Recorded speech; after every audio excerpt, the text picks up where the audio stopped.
Alrighty, everyone, welcome back to the Theta Communications YouTube channel.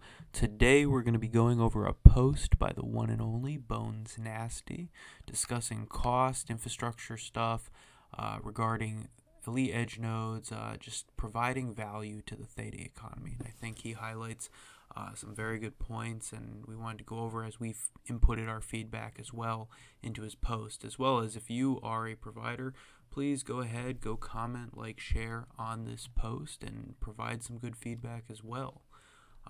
It's important that we all understand the economic drivers and the modeling necessary for us to all be successful.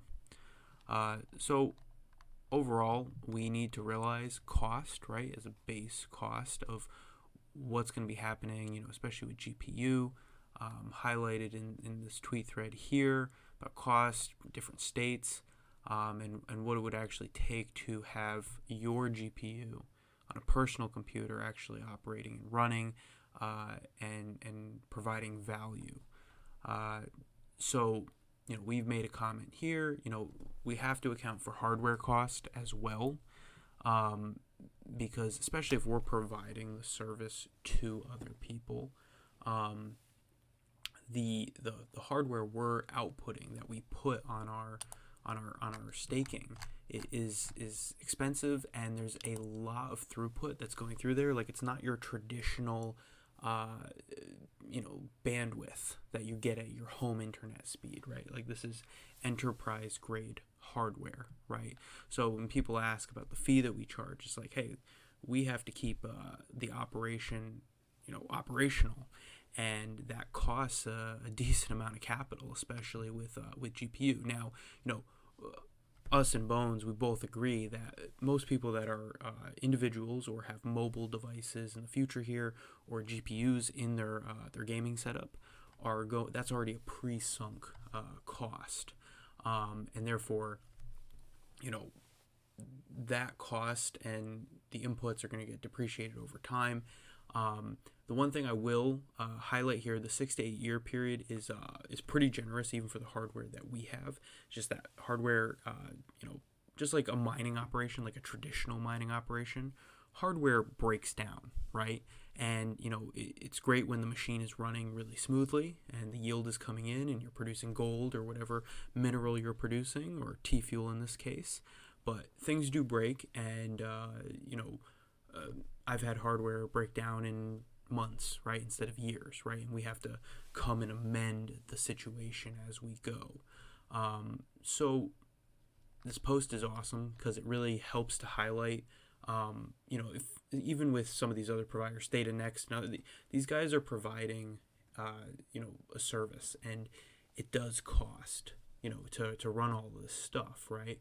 And we've highlighted in videos previously about, low fees and using that as a subsidization method, and but why we charge that fee is so that people can understand upfront how much it actually takes until we transition from this inflationary model to that jobs model, right? Because that's going to require a lot of network effects to be really, really successful, right?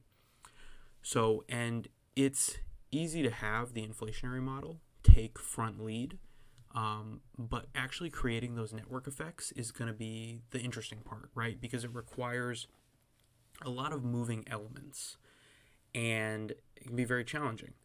You have to basically figure out a way to funnel users into this direction, and onboard their hardware, like Airbnb, right? There's like multiple versions of like Airbnb, and why did humans centralize into that one avenue, right? Even though this is like decentralized compute and everything, humans tend to have a centralizing element to them when they make their choices and their decisions. So in the case of us, we want them to funnel through the Theta network versus a competitor DPIN project, right?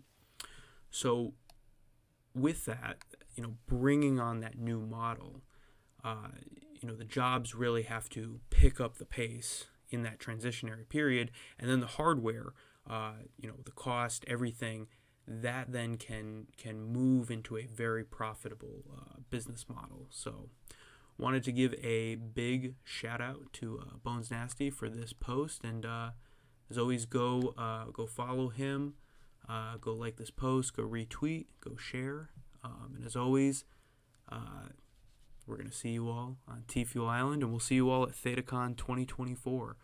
Looking forward to it, and big shout out. Thank you again, BonesNasty, for this post. It definitely helps create that dialogue and the communication.